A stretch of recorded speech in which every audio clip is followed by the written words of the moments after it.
Hello and welcome to episode 116 of the FPL Hangover podcast, where we raised the bar and lowered the tone on all things FPL related. We are less than a week away from the FPL deadline, folks. FPL Game Week 1 is within our grasp, and the sense of anticipation is palpable in the studio tonight.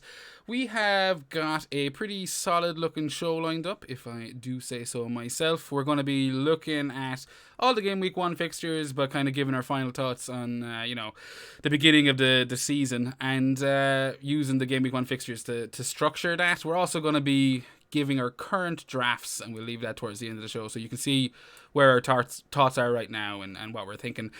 But I can't do all of that alone. Here to help me out this evening, my podcast partners in crime, the Viking Dipper himself. Paddy, how are you getting on?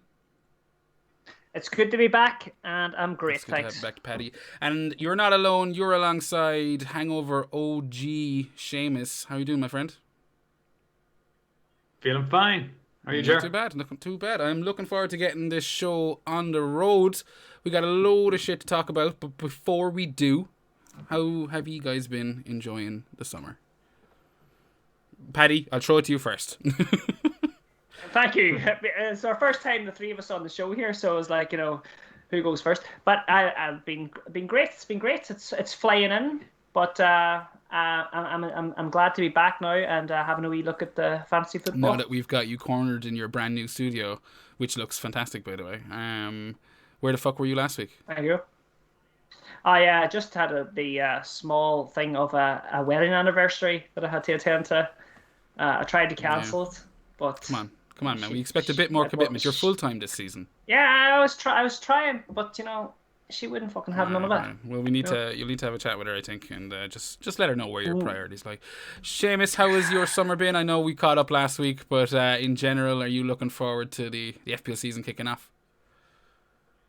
I am, yeah. Enjoyed the Euros. I'm enjoying the break from FPL in general. Didn't play the Euros game. Enjoying the bit of Olympics that I got to see. And look, now I'm refreshed and I think I'm better positioned this year to enjoy this season than I was last season, because last season we got hardly any of a break, did we? We got like 4 weeks in total or whatever it was. Yeah. So yeah, no, I'm enjoying it. Haven't done a whole lot because of COVID and stuff like that. So we're still being very careful. We haven't really traveled or done anything yet. So getting a bit crazy in the house. So cabin fever, I guess, is the term I'm looking for here. So try to be out in the garden doing a load of gardening. That's been my go-to kind of leisure of choice almost. You were this supposed summer. to pretend that you've been doing nothing but analytical research for FPL, and that you were coming back like the stats man. That was going to be your thing. Stats man Seamus. Stats man. Missing every second week, stats man. You've done 2. You've got 2 weeks in a row. We're off on a good start. Yeah, that's true. Yeah. That's true. But before we continue, big welcome to any new listeners out there. It's the start of the season, so the chance of there being a few new listeners is probably at its highest. So I'll take this time to, just basically lay out the show. We're here every week, usually released on a Tuesday, recorded on a Monday. We do a Game Week 1 preview, or Game Week review, should I say, kind of a preview towards the next week, because it's usually just a one show, but this year, we're looking at maybe throwing in a couple of live streams on top of the regular pod. Last year we did, it was regular pod, a live stream as a special occasion, maybe once a month, maybe every 6 weeks. But this year, I think we might try and make it like a weekly or bi-weekly thing, because it's a bit of crack and it doesn't take away from the show that way. But either way, we'll have the 2 lads, Seamus and Paddy, there floating around. There's a couple of others that we're looking to get onto the Hangover crew, a bit more regularly. That's right. But that's enough about us. You'll kind of get the gist of it from the rest of the show. And if you are new, make sure to, like and subscribe and all the usual bullshit you've been hearing from every other single podcast. First up is our Game Week 1 kind of preview. We're going to be looking at some of the, the fixtures that have caught our eye and our thoughts on the teams that we're going to be kind of going into. Paddy, you're after making me thirsty there with no sup of Guinness. Is that what you're on this evening? I'm on the Guinness. Classic. And I'm about to pour another. There we go. Sip a beer for the working man. Seamus, what are you drinking this evening?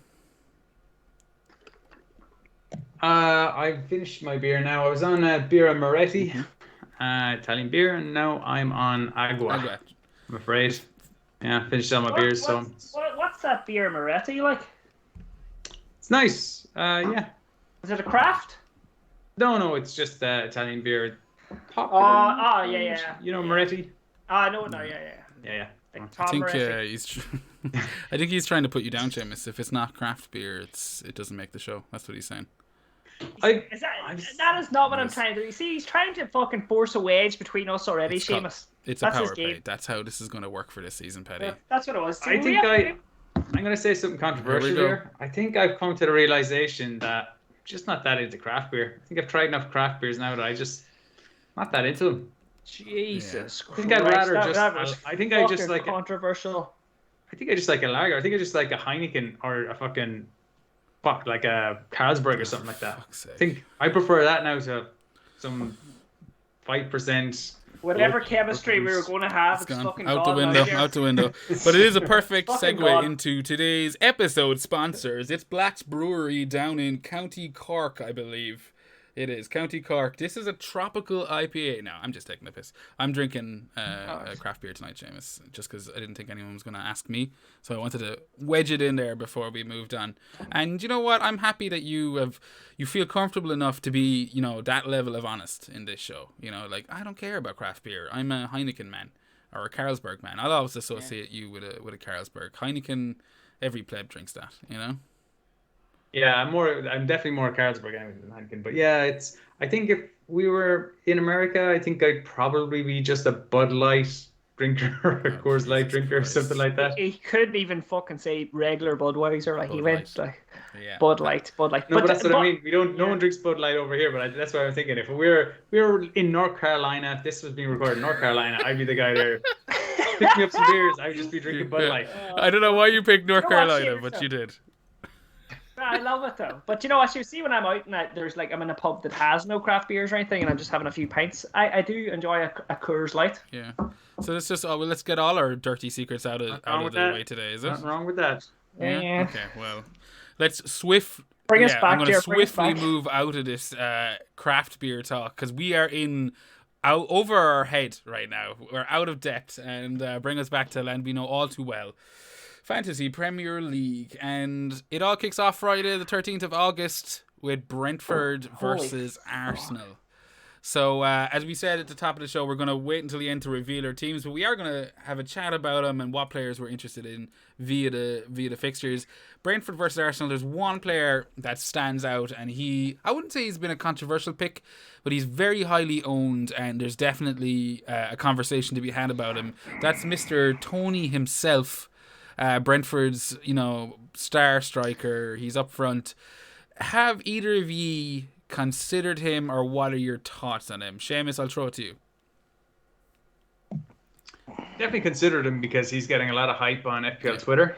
And I was like, all right, yeah, you always think there's going to be one striker each season that's going to make the leap from one of the 3 promoted teams that's going to be good enough. I think last season we had Bamford. He was able to live up to the standard. Season before, Pukki was banging goals, maybe not consistent throughout the whole season because Norwich weren't good enough and it tailed off. But that first half of the season, he was banging them in.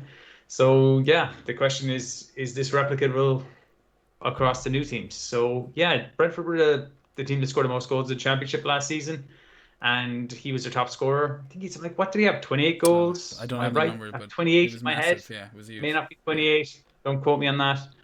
Even though I'm the stats man, apparently. But yeah, he would be the guy you'd go for out of all these teams. I have a general kind of rule when it comes to promoted teams not to kind of go for any of their players until it all kind of settles down and emerges, unless there's, like, as I said, a known 4.0 player. It's like we all had Lundstrom that time when Sheffield United came up because we're like, well, he's going to start. He's 4.0. He's value. Get him in the team. But generally, unless it's a keeper or a 4.0 defender, I steer clear until a pattern emerges about how they've adapted to the league. This is the one player that would make me think about doing it. I've leaned away from him because, while, their second game against Crystal Palace is pretty good, and on paper, the Brighton game at home is a green fixture in the ticker. Like Aston Villa away and Arsenal at home, 2 of the first 3 aren't really great fixtures. So yeah, I'm just gonna kind of wait, and if he bangs against Arsenal, maybe he'll be in for Crystal Palace. So I've set my team up that he's 6.5. I can come down from a 7.5 striker to him if I need to, but I'll wait and see. Yeah, no. How about you, Paddy? Or no, sorry, I interrupted you. We're still trying to work out the 3-man dynamic here. I'm more than happy for you to swing it over to Paddy. It saves me having to be on edge. It's like, when's he gonna stop talking? This kind of is like where fucking Eminem drops the mic and tells the guy, here, tell these people something you don't know about me. What the fuck am I supposed to say after Statman Dave there fucking killed it? But of course, yeah, Tony, like everybody listening, he was in one of my drafts. Sure, what was he like? Don't quote me either, but Mr. fucking 40 plus with goal involvement between assists and all that shit. Yeah, he was in my draft, and then I just looked at the fixtures, and he was playing. Is it Arsenal first? Yeah. I thought, like, well, what the fuck? I'm not going to take him in my team for the first week, So he's not in my game week 1 team if that's what we're talking about. I've got players in there that I can like you said there, Seamus. If he does something, if he gives me a hard on versus Arsenal, I'll bring him in for Palace. But he's not in my team. He's not in my team now. Like, I think the excitement, the buzz for me and Tony is over for now. No, I think that's nailing. There was a lot of buzz. There was a crazy amount of buzz, Seamus. No. Oh, Jesus. See, I nearly bought a Brentford top. I was fucking. I nearly. Do you know what I mean? Well, I mean, the top you're wearing tonight's not too far away from it. Didn't he miss like the last preseason game as well? He did. He did not start in the last one. Maybe I'm wrong, and maybe by the time this goes out, there's been one since. But I definitely saw him rested, and I was like, no. So there was since we last recorded, which was only last week, and we were kind of harping on about so much can change, blah blah blah. We weren't fucking wrong in the sense that DCL, bit of an injury doubt right now. Tony didn't start. Watkins went off. There was a load of players that people had said were locked in their team. All of a sudden, not assured for a start in game week 1. And I think Tony was the same. But I think the whole question mark is, and you kind of said it yourself, Seamus, what do you feel about bringing in an unknown into your team for game week 1? And there is a lot to be said for taking the chance, especially when you look at like Bamford from last year, even maybe if you look at kind of Pookie's start from the season beforehand, even though that didn't take long to fizzle out. But I'm with you. I'm with both of you in the sense that I'm not looking too hard. He's at a price point where, as you said, James, it's very easy to go down to.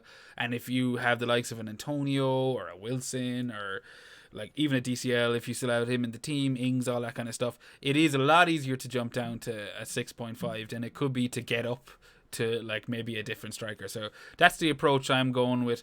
But we're going to try and get through the matches fairly quickly. Before we move on from Arsenal Brentford, I do feel like while Tony is the main talking point, is there any other assets in that fixture you're looking at? I know that Ben White has recently moved to Arsenal. He's a pretty solid option in the Arsenal defence. But yeah, is there any other players you're looking at, Paddy? Yeah, well, you kind of answered that question. Ben White. Yeah. Like, that's the, like, what is he, 4.5? Yeah, 4.5. Yeah, 4.5, and he's starting in that team, isn't he? Yeah, I think he will. I mean, what did he spend? They got to 50 million on him? Yeah. So, I guess for now, he's the only player that interests me with Arsenal. Like, is he in your current squad? I know we're getting into spoiler territory, right, but I do want to know. Okay, I just want to know if he's in it.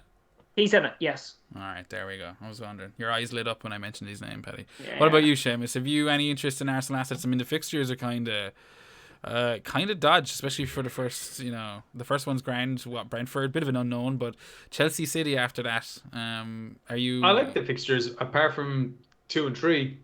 Chelsea and City at home. Chelsea at home, City away. They're probably the 2 toughest fixtures to probably have up there with Liverpool and stuff this season. So, yeah, I mean, it's for that reason. I think Leno at 5.0 could be good value this season as a set for get keeper, to be honest. But I don't really want to start off with him because of that game week 2 and 3 fixtures. But yeah, White looks good. If Bellerin is sold, then Chambers could be good if he's playing that right wing back or right back role.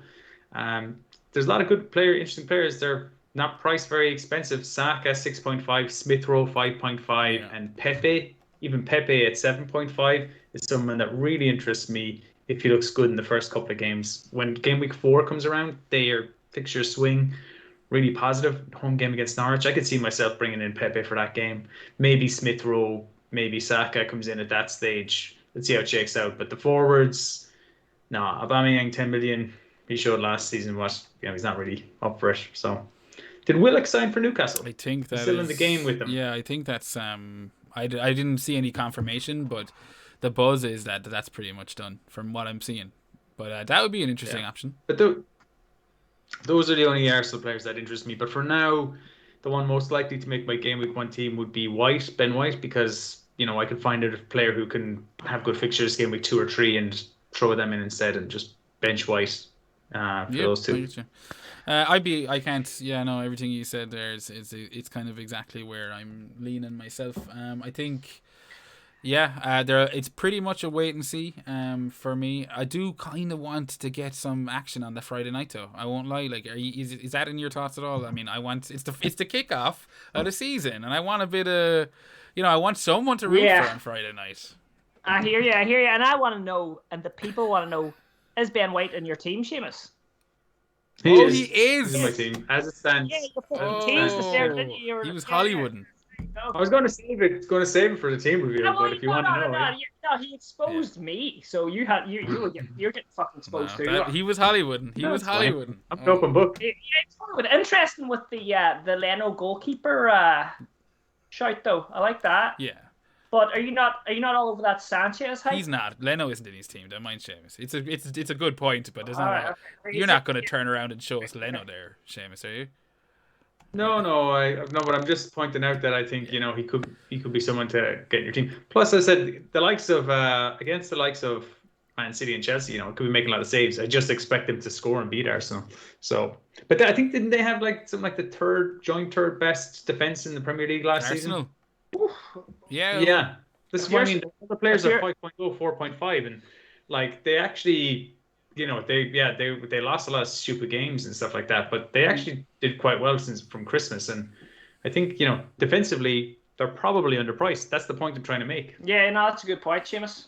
Statman, Dave. Yeah, no, I'm 100% with him. It is a good point. And I think we're all going to be looking at Arsenal assets kind of at some stage this season. You mentioned a bunch of them there, Seamus, like 5.5 for Smith Rowe. Depending on any business that Arsenal have yet to conclude in the transfer window, he could be a fantastic option if he's playing in the number 10, at a 5.5. That's crazy good price.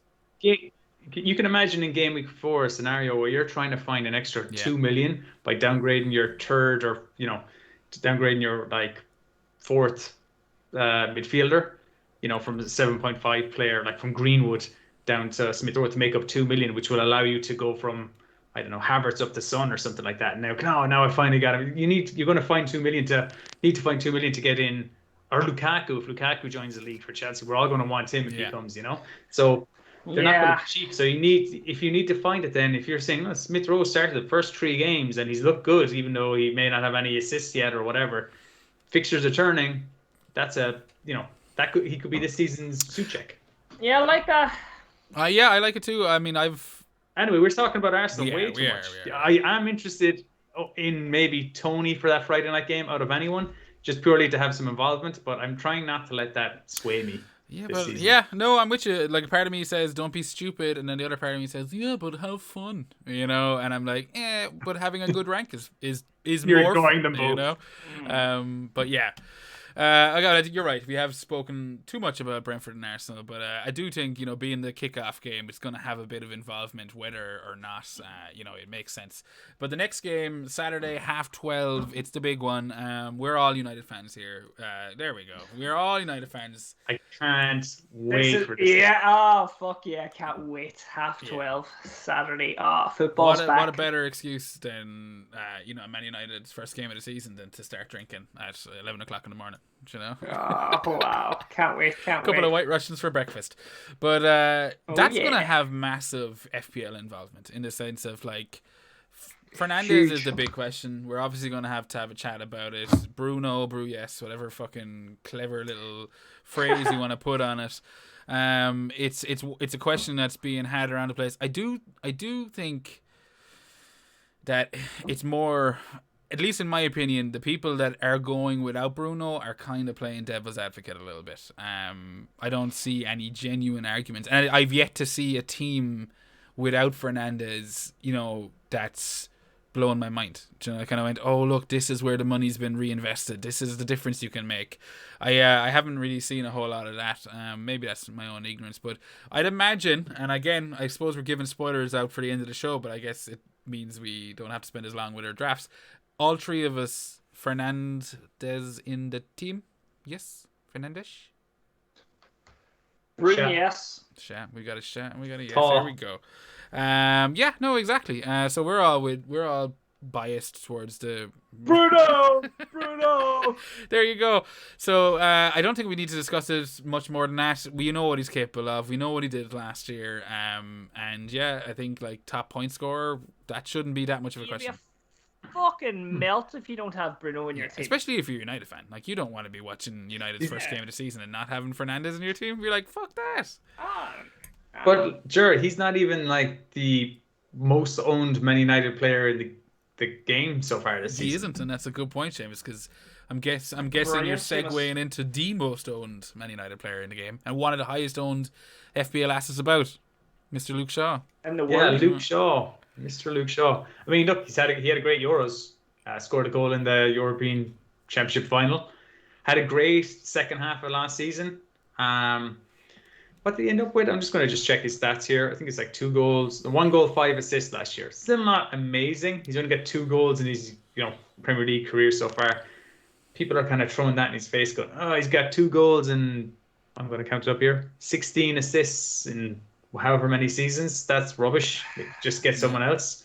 But it's the form. Like, what I try and do each season is take the second half of last season's form, because that usually carries over the following season. Look at Bruno when he joined, in January of the previous, not last season, the season before, and he carried that over to the start of last season when he was, banging in points. So yeah, with good form and players who've shown that they can do it, I think they're going to continue it. Players in bad form, like you could argue Bruno had bad form last season. I think that was bad form due to like tiredness and just other players in the team stepping up as well.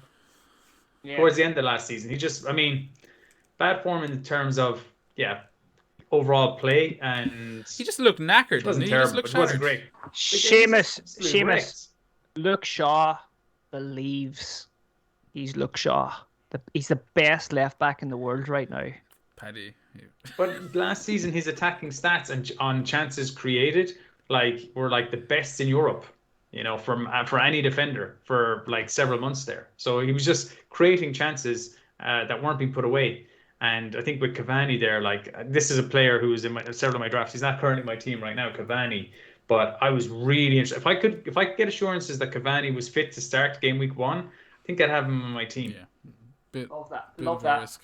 But Luke Shaw, he believes he's the chosen one. I mean, but it's crazy that he's 52.8% owned so far in the game, when at the same price Maguire and Wan-Bissaka are 12% and 11% owned. I think it's mad, because part of me would kind of think maybe I'll just go for Wan-Bissaka, but now it's almost they're almost forced into it, in the sense of do I want to not have that 5.5 United defender if every second player has him? We'll have Luke Shaw and May in our teams. Yeah, maybe. Luke Shaw get an assist and they'll win 1-0 or 2-0, and he'll be on max bonus, he'll be on 12 points, and I'll be there with my 6 points for Wan-Bissaka going, why didn't I just get Beck and Luke Shaw in?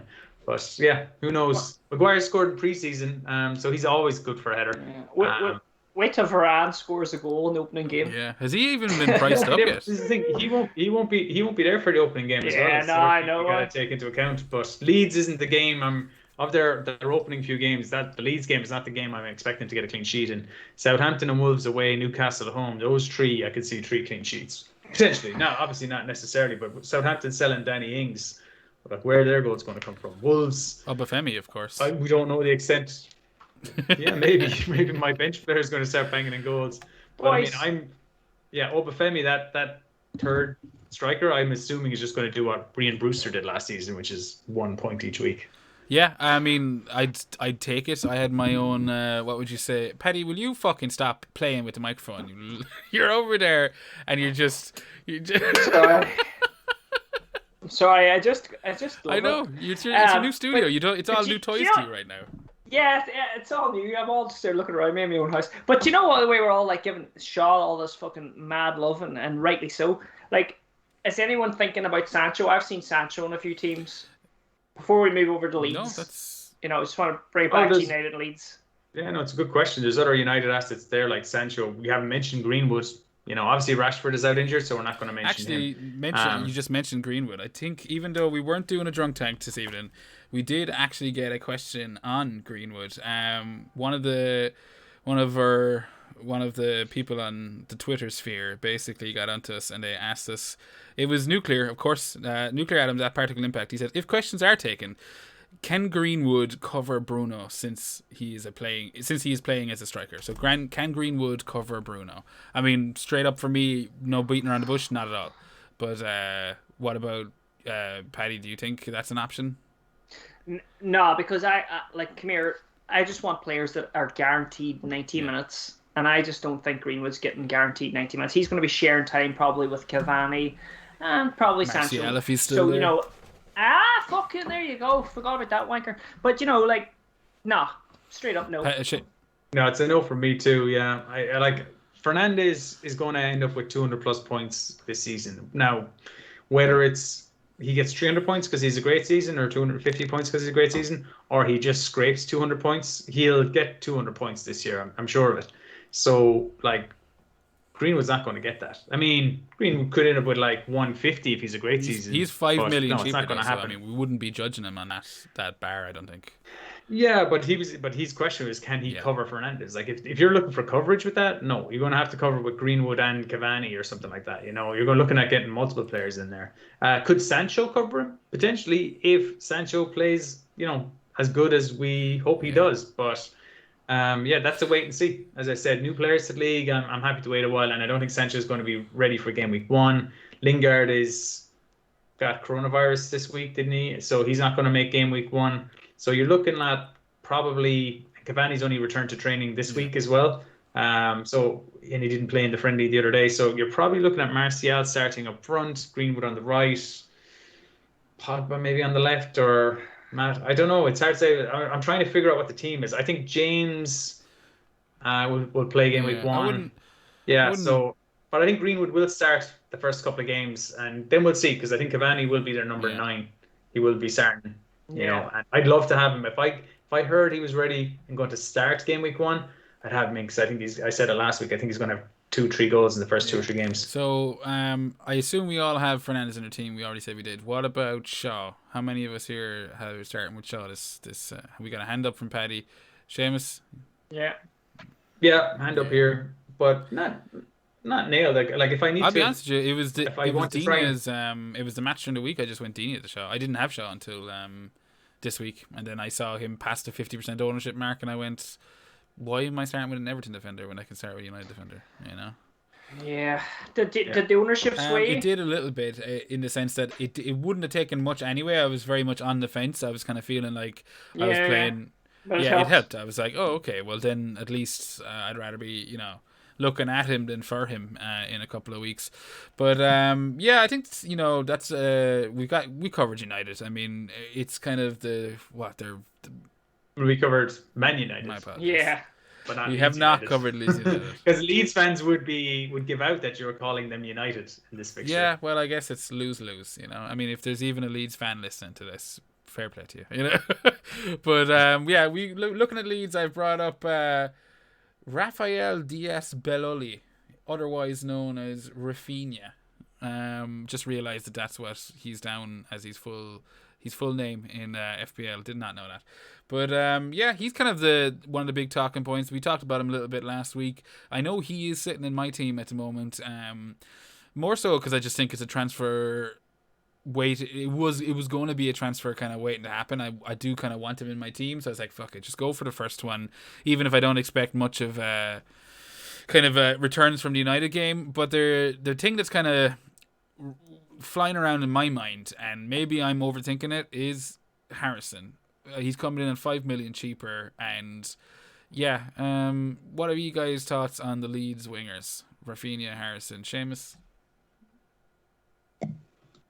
I like them both. I think Rafinha is going to outscore Harrison, so it's appropriate that he's going to be priced more. I know last season Harrison did score slightly more points, but yeah, he did play a lot more minutes. Harrison is a great pick, and he's a great player for Leeds, so I like him if you can't quite reach to Rafinha, but if you can find the 0.5, then Rafinha is worth it. Probably not going to start with him. I had him in all my drafts up to now, but I think our conversation last week made me realize, yeah, maybe I don't need him game week 1. I don't want to back him to score against United, and I don't think they've started off very well in their preseason fixtures, right? Yeah, I think they lost yesterday as well. Maybe, I'm not sure. Yeah, no, they haven't been doing too well, so I think I'm kind of. I would expect them to start really well, though. Is the thing they're going to come at it like a fucking they're going to come at this with everything in that first game. That's what I would expect. And whether you, but I do think United are going to be good, though. I think the two teams are really going to come. I think I can't fuck away for this match. Paddy, what about you? Harrison, Rafinha, either of those two lads entering your mind? Yeah, well, another spoiler. I have Rafinha in my team, and is this a case of the Twitter bubble? Rafinha was everywhere. There was essential being, worded with him, for his price point, 6.5. But then, I'm kind of with Seamus. Do I want him for game week 1? But then I'm thinking, is there other little problems I might want to use transfer for instead of taking Rafinha out of my team? I do kind of want him in there.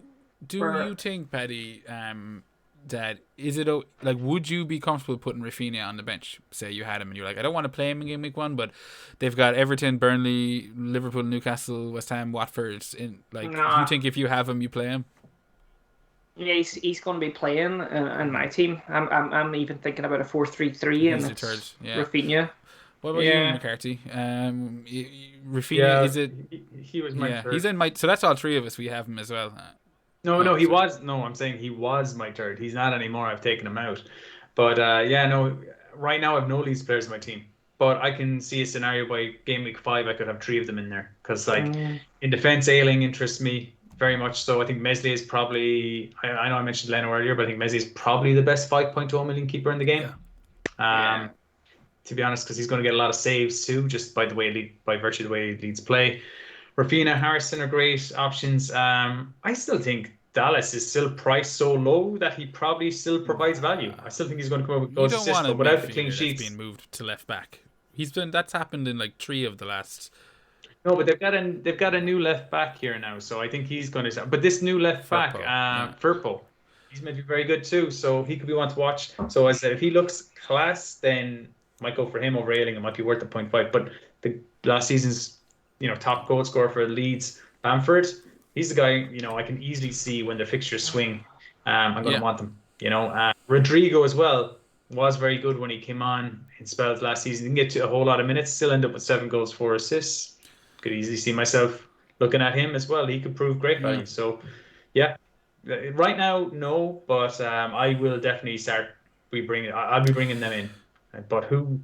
I'm not sure yet. One thing I will say just before we move off to Harrison and Rafinha discussion is that, like you mentioned there, Seamus, you think, Rafinha will get more points than Harrison. I would tend to agree with you. But when you look at the ownership of both players, Rafinha is currently sitting at 20% in 20% of teams. Harrison's sitting in 5%.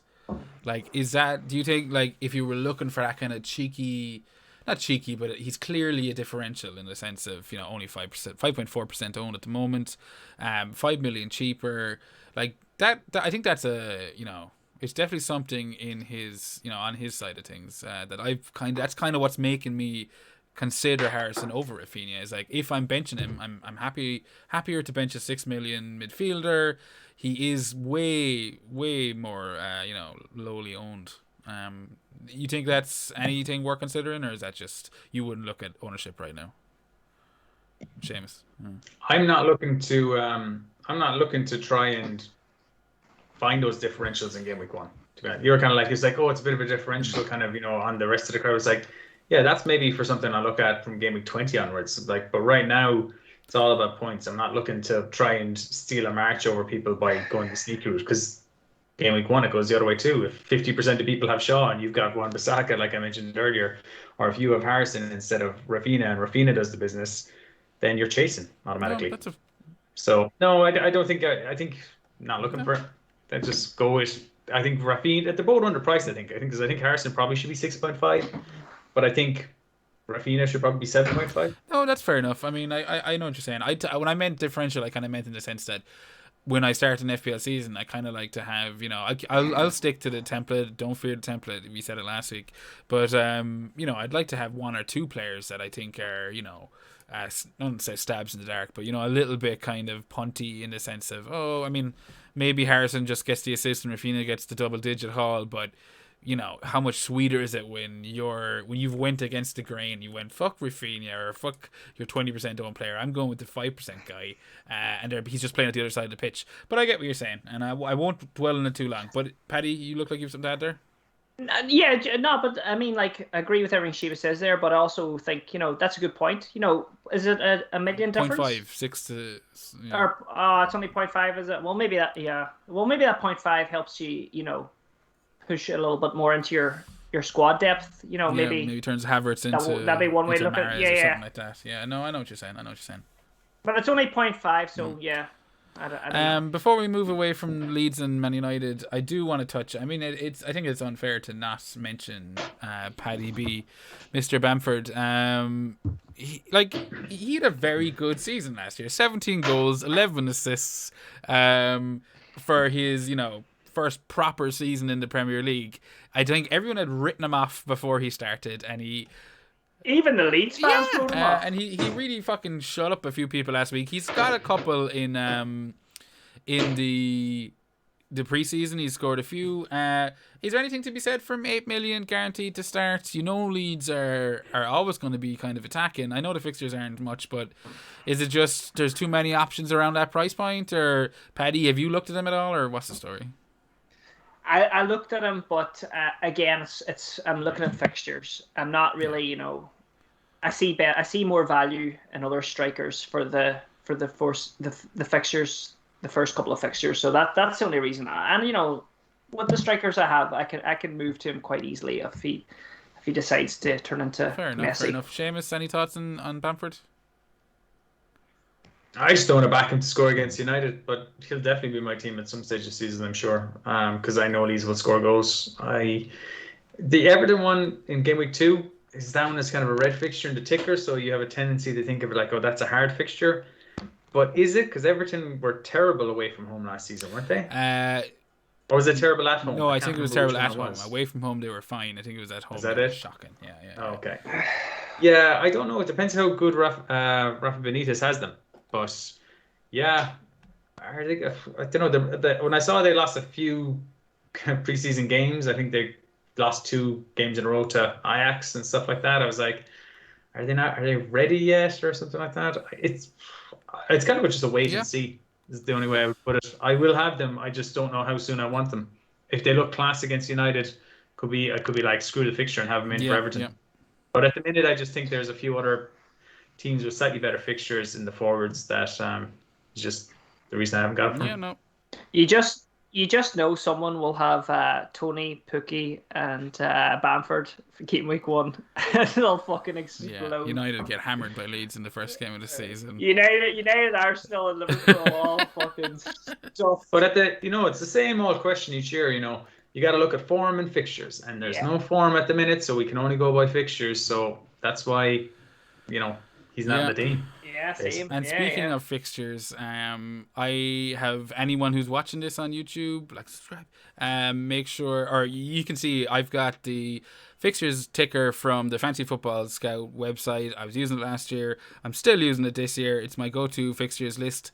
We're actually also kind of working with the Scout this year. So if you want to support the channel, or if you're looking to, maybe pick up a kind of an extra weapon against your mini league rivals, I highly recommend the Scout. I use it as my go-to kind of space for information. They have a whole new members area as well with player comparisons. That's kind of where the Harrison and Rafinha question came from. I was looking at those two during the week. So yeah, there's a link down below if you want to go check them out. I think they have some kind of preseason offer on at the moment, but it does come highly recommended from me. In 100% honesty. But I also forgot to put the credit on the screen, which is why I'm kind of saying it out loud now again. I'm like, oh, did not credit the lads. But moving on swiftly to our next match, Burnley-Brighton. I feel like I was really hoping there'd be a few matches that we could just skip here, but Brighton is a much talked about team. We're going to skip Burnley in the sense of, apologies to Burnley fans. I feel like they are shat on by every single pod out there. Every pod is apologizing to Burnley fans every week, but every pod every season. But to be fair, I think Brighton are easily kind of the more talked about of those two teams. And, I'm starting with, I actually took him out today as well. Fucking tinkering around. I had Sanchez in my team all season. I've now gone to Veltman in the back line. And Veltmania, as he's, lovingly known around the place. I've looked at him. I haven't looked much further away from the Brighton defence. I'm not too interested in their midfield or their striking options. Maybe, Trossard comes into it and we're chatting about him, and maybe Maupay kind of finally pulls the finger out of his hole and has a decent season. But when you look at their fixtures, Burnley, Watford, Everton, Brentford, Leicester, Crystal Palace in the first 6, that's a pretty decent run, and there's a lot of value to be found. So as I said, I'm sitting on Veltman at the moment. Seamus, have you any Brighton players in your team? Yeah, Veltman is in there. Can you stop copying me, please, every time? Veltman literally was the last person to come into my team. I kind of had my team in a way that I'm like, I think I like this, and I could be going with this going forward. But I took Ayling out, actually. Was it Ayling? Can't remember who it was. I think it might have been Ayling out for Veltman. I just kind of went, you know what? He actually has kind of better fixtures. Like I said, with White in my team, game weeks 2 and 3 are kind of poor. So I went Watford at home in game week 2 is a good fixture for them, and they've been sound defensively last season. All the injuries they've had in defense, kind of like, I think Byrne is injured now as well, and Sanchez has a bit of a knock, but he should be fine. Dunk was kind of recovering from surgery, probably be back okay, or maybe he won't, who knows. I decided anyway, you know what, maybe I was kind of looking at Lamptey, he has an injury, and then I was like, oh, totally overlooked this Veltman guy, and I was like, yeah, 3 of their first 4 fixtures are quite good, and Everton at home in game week 3 isn't necessarily a bad fixture, even though it's red on the ticker, so I'll probably start him in that one. He's the one guy I've been looking at, not really looking at any of their midfielders. It's the same midfield pretty much from last season, really, isn't it? Trossard, Gross, Lallana. Forwards are the same as last season until they bring in a new striker. So, yeah, Sanchez or Dunk or Veltman. Yep. That's all the only That's exactly the names I would have picked out. What about you, Paddy? Have you been looking at any Brighton assets? I'm looking at Sanchez, and I have prepared a little thing about Sanchez here now. No, it's not a wrap, but he is. Is it on the ceiling? Because you've pointed your camera upward. Oh shit! Sorry, guys. I have it here. Though. He's the 4th best keeper for clean sheets. Okay. You know what I mean? So that's solid. That's all the preparation as well. You're not wrong. Sometimes it is that simple. I'm with you. 4.5 for the top. And I've got more. He's out of the Brighton defence. He's the most. He'll get the bonus points out of. He's the most. What's the fucking word? Where are you pulling that out of your ass? Oh, I was reading loads. I was doing loads of stats on. I spoke about this. Where have you found he's the 4th best keeper for clean sheets? He's a 4th among all keepers for clean sheets. He is 16th among all keepers for saves made. He's the 13th among all keepers for bonus points. So he's not too bad for the price point that you're paying for him there. I'm looking at the stats here. I just went goalkeepers sorted by clean sheets, and he's got 10 clean sheets. Mesday's got 11. Schmeichel's got 11. Pope's got 11. Leno's got 11. Lars has got 12. Look, Martinez Paddy got has 15. spoken, Seamus, okay? He's the 4th best for clean sheets. Listen, This must be like, is this like points per minute or something? I missed clean sheets per... since Sanchez started playing last season. He's the 4th among all keepers for clean sheets. Okay. Yeah, I knew you had an ace up your sleeve, Paddy. That's well, see, this guy's good because I would put him under pressure intentionally, just testing you out there, Paddy. I was ready. He was ready. Okay, good.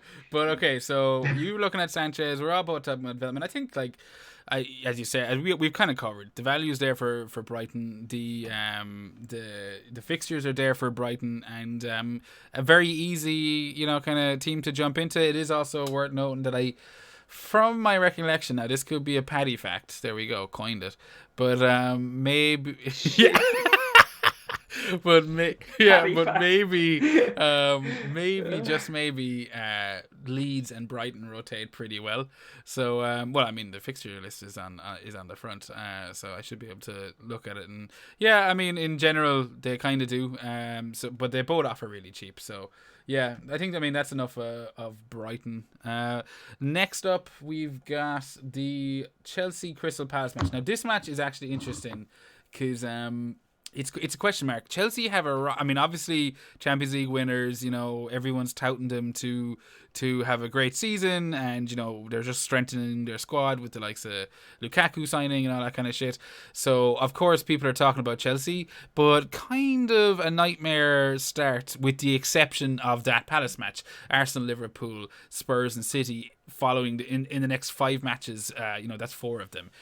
You don't want a lot of that. Obviously this clears up post the second international break, but are either of you looking at targeting this Crystal Palace match and then just moving on? So Seamus, have you Chelsea players that you're kind of going, I'm going to get them in and I'm going to switch it on, or are you happy to stick, or would you avoid? Yeah, I am actually. I want to have some involvement in this game because I don't know. I think Crystal Palace are a sort of team that Chelsea could beat 3 or 4-0.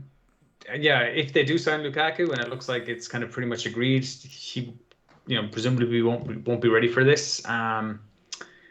Chilwell is someone that really interested me. I was only came to him this week, and then I realized, he's 6 million. That's why I've been avoiding him. If he was 5.5, it's another thing. But I think Chelsea's defense is going to be one of the best avenues for points this season. It's just kind of hard to predict who's going to start. And I think last season, especially as they progressed in the Champions League, we looked at, Chilwell's rotating with Alonso, but it looks like Alonso is basically going to be sold. So it looks like Chilwell's going to start all these games. So it's not going to be a case like last season where they were playing somebody they were expected to beat and have to break down, so they put Alonso on instead because they knew he is not going to have to do too much defending. Still have Chilwell will play a lot of games. To cut across, but did they still have Emerson? Not in the game. Oh really? Oh shit, he must not on this. My bad. Yeah. So I'm not sure about that. But yeah, the players I would look to sign, Mount, Pulisic, and Havertz. And Pulisic is a wait and see, of course. I'm not going to start with him. But I had Havertz in my team. But now, as I said, that only interests me if he's going to be playing in the false 9 role. And I think I might just get Mount. Werner, I think could have. You mentioned last year you think he's going to have a good year. Lukaku was pretty much a done deal. Well, I think he's going to play on the left. Yeah, but I think he'll be sharing minutes with the likes of Ziyech and whoever else they're pushing out left, Pulisic, that kind of way. I think. Sorry, that was just my. I just wanted to retract a little bit on what I said last week about Werner. It was pre Lukaku signing, and I thought maybe just maybe there's a happy ending for this kid, Yeah, and it's kind of put me off. It's what put me off Havertz a bit. But Mount just seems to be the darling boy at Chelsea, and he's a class player, and set up the winning goal in the Champions League final. But home game against Crystal Palace, he'd be on set pieces. Crystal Palace are bad at defending set pieces for whatever reason, or at least they were. If they're not organised immediately under Vieira, then set pieces could play a factor there. You get another Willian, 3 assists in the first game of the season. Yeah. Arsenal away, is it that tough a game against the likes of Chelsea? Chelsea could still blow them away again if Arteta is not ready and under pressure. So, yeah, And I'm kind of thinking I might just throw one of them in from the start. And if it looks like Mount is not playing well, he's the guy who can be the make way for someone like Rafinha after in game week 3 or game week 5 or whatever. Yeah, I'm on the yeah, same. Mount is in my team at the minute. There's a little reveal. Yeah, spoiler alert. No, I'm on the same wavelength. I know what you're saying. What about you, Paddy? Have you been looking at any Chelsea? Yeah, I was, and it was Mount, but I probably won't be going any Chelsea for the first game week. I'm playing the fixtures again, and I've had Chelsea. Like I think I have other fires I want to put out first. You've no fires right now, but I know what you mean. Exactly. I was kind of going to say I don't have any yet, but I mean like I don't want to be having to jig about like that. And then we have Lukaku coming in. Like I've just about fitted as many premium kind of players into my team as I can. And if you're bringing in Lukaku, that's a whole. You're changing your whole team for Lukaku. That's it. And has Lukaku really? Has he improved? He still scores goals, but I don't think he's any better than he was at United. Well, I mean, to be fair, he did have he was a great option with United at the time, and I do think he'll be a fantastic option this season. But I know what you mean. I mean, game week 1, like he's not going to be in game week 1. I think he did his medical in Italy today. So I mean, I don't even know. There has to be quarantine rules. I don't fucking know. But my point is, like, he's not going to be gelled into that team from the first game week, and then the fixtures get shit. So and he'll be quite expensive. He'll be very expensive, but he'll be over 10.5. I think so. I think we're looking at 10.5, 11. What about you, Seamus? What price do you think he's going to come in at? First price in my head was 10.5, maybe 11 as well. Yeah. But I mean, that's a good price if he does as well as I think he is, because he's always been a quality player, and with United he was good in spells, but he had fitness issues. It emerged after he went to Italy that he had a stomach issue or a dietary thing that was causing problems, and they addressed that straight away, and he's back to world class again. So I think that's why he had a bad final season at United. But you always knew he was class. I don't know. I disagree. I don't know. I don't know. I think he's a world class here. There, I know you're just you're just saying that, but you're just saying that, Seamus. Yeah, Seamus and your hyperbole. No, I mean it. Yeah, you say Lukaku's world class. I think we lack a lot of like world class strikers these days. So maybe he's sneaking in there. I think he's a flat track bully. I think he loves playing shit teams, and I think he does well against the shit teams. I don't want to get too much into Lukaku bashing because I'm sure we're going to be loving him in the FPL. He'll not be near my FPL team. I will all stop. year. All right, what time is it? I'm going to write this down because I've been looking to get some sound bites this year. Yeah. He's not 52 minutes going into near the my pod. team. Lukaku. This would be like me, Jer, when I say Hazard is going nowhere near my team. This was before I was taking sound bites, and you got away with that one.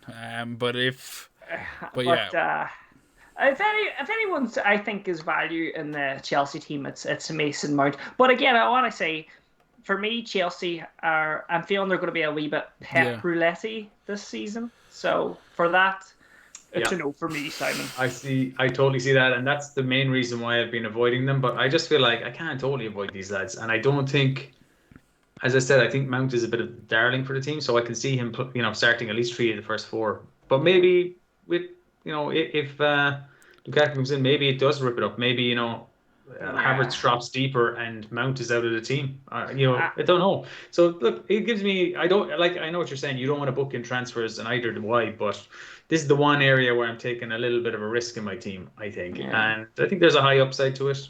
But there's no way you're getting Lukaku into your team. And, no, I think he means Mount though. But I mean, I get you.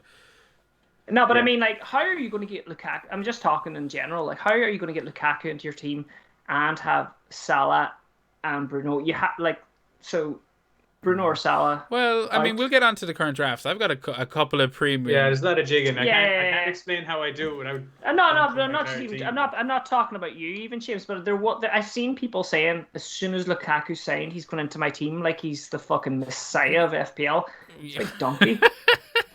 I'm with you a little bit, but I mean, I'm saying that Lukaku's the buzzword right now, so of course there's people saying that. I I would draw kind of maybe people's attention to the fact that I think Sky Sports came out today and quoted maybe I think it was a quote, the Spurs manager basically saying that Harry Kane has been made available for game week 1. Now, whatever the fuck that means, you can read into yourself, but he's available for selection. So my point is just that there is going to be teams out there that have that price point, that premium striker price point built in, whether it's for a Kane or a Lukaku. Yeah. You know, there will be price points. But let's move on. I think we covered Chelsea. I'm not going to look at Crystal Palace too much. I think new manager.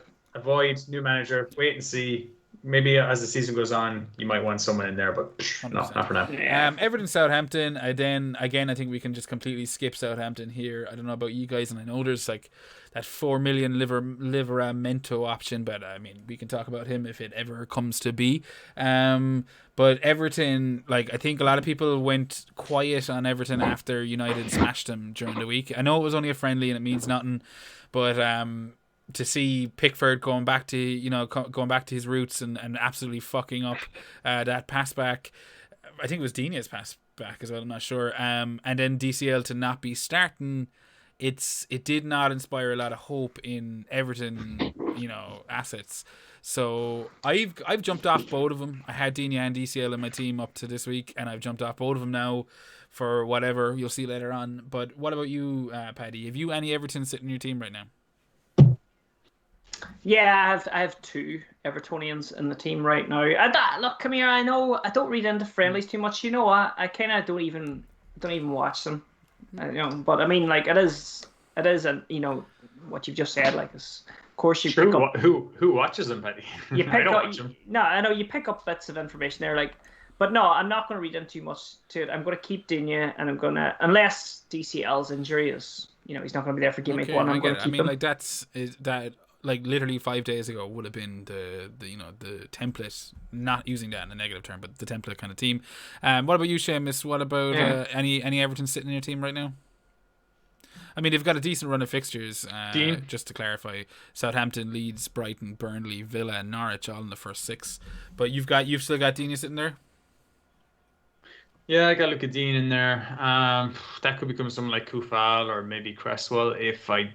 Not really convinced. This is one of the decisions I got to think over, because they have like undoubtedly got like some of the best fixtures to start off with. Southampton at home in game week 1. Southampton are going to be. You just feel like they're going to be kind of near that relegation zone battle this year. They're just based on their second half of the season performance last year. As good a manager as Hasenhüttl is, like they've just sold like one of their best players, their striker. James Ward-Prowse is now injured, nursing an injury, and may not be available for a few weeks. They got to take care of him. You mentioned this guy in Defense 4.0 guy. This is the reason people are talking about, because he's 4.0. I don't know anything about him.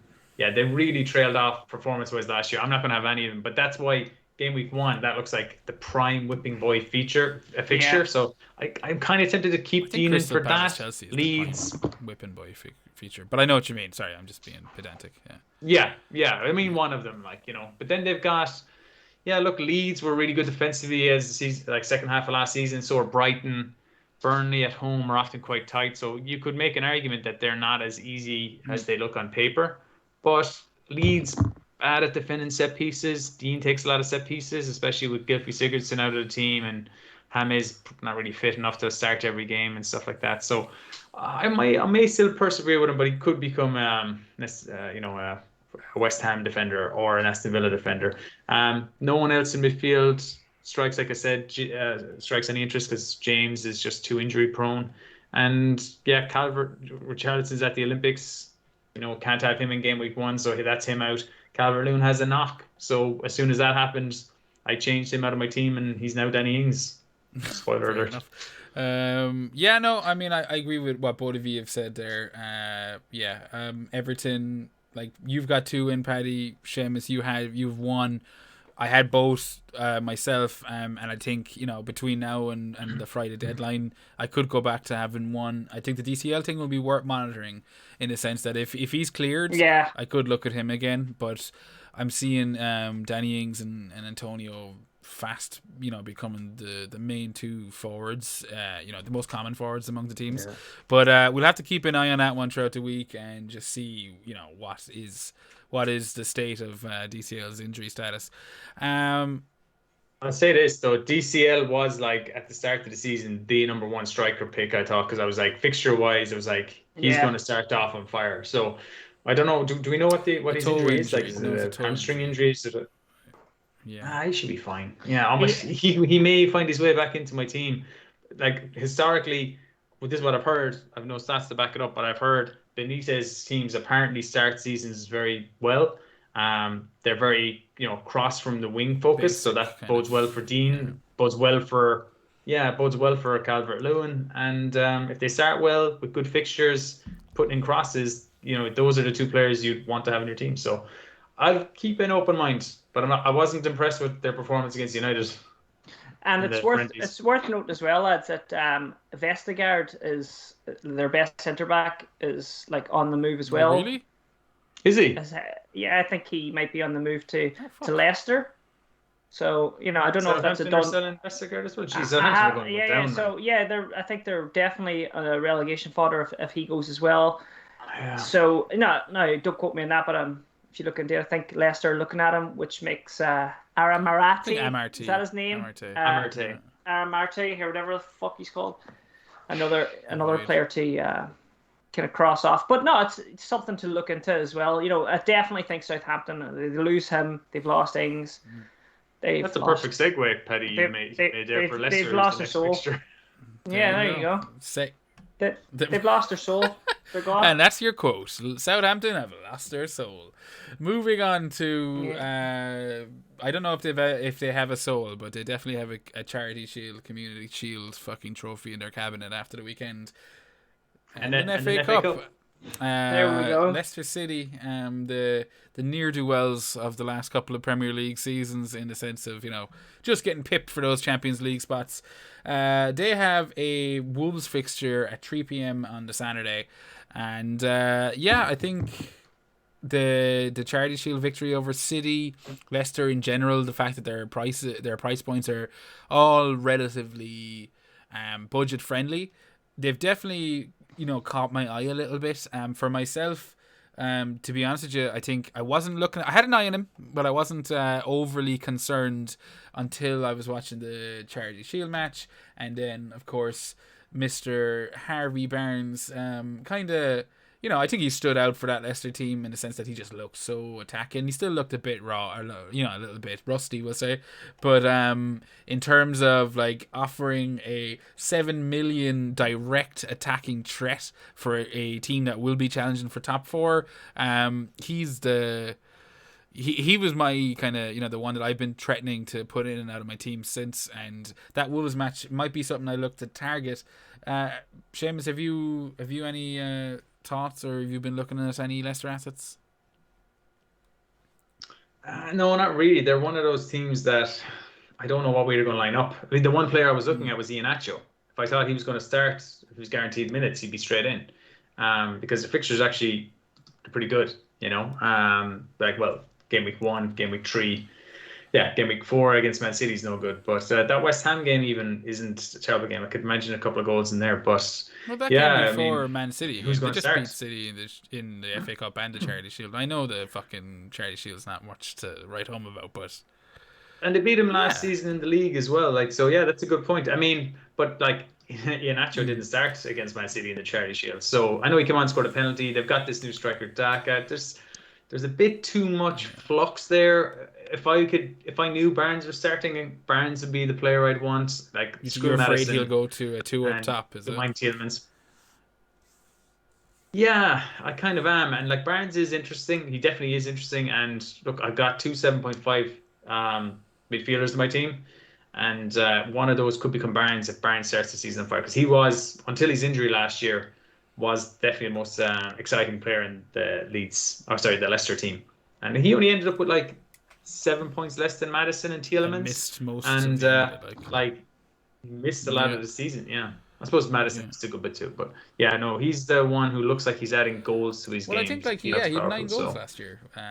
In the 2020, and considering he had less than 2,000 minutes, I think that was kind of impressive. You know. Christ, yeah, that's a ton of goals. I didn't realize it was that many. Yeah, but you just don't know how they're going to line up. You know, are they going to play 5 at the back? They surely can't. I mean, they've got too many injuries with Evans, Fofana, and Justin still out now. So I mean, their only centre backs are Siontchu and Amarte. And so if Johnny Evans, if he you shakes imagine off, they got to play. if he comes back from the injury, but no, you're right. Like I do think. This year, his expected return date is the 11th really? of September. So he is out for a while. It's a red flag now. It must have been confirmed. So that's what I mean. They're going to have to play 4 at the back, and how does that change how they play? Yeah, I might just again. I've left myself in a position that I can get to Barnes if I want to without taking a hit point. So no, I'm with you. I actually have 2 Leicester, but we'll get onto that later on. And I probably won't have either. I know. Jesus. Maybe it's only 1. I'm not sure if I still have Barnes in. But Paddy, any thoughts on Leicester? No thoughts on Leicester at all. Seamus really summed it up well. If I was looking at anyone, it would be Barnes and Iniacho. But again, with Daka, Vardy, and Iniacho, no, I don't want players that I don't know if they're going to play. I don't want nailed on motherfuckers, you know. Especially for game that's it. 1. And I do think that Iniacho was like he was in my very first draft. You know, when I just wasn't really looking, I saw 7.5. His form from the end of the season, he went straight in. But yeah, with the whole preseason, you know. I mean, I wouldn't be surprised if he sticks with the 1 up top and we see, Iheanacho maybe take over from Bardi. I don't know. It'll be, but I'm with you. Exactly. That should happen, I think. That should happen. Yeah, I think you're right, Seamus. And do you know what? Don't get me wrong. I got a little bit excited when they signed Daka. You know, I'm a big fan of Daka. Signed him in FIFA a few He's times. One of those cult heroes for you. But no, do you know what I mean? When I seen him, he was in one of my drafts.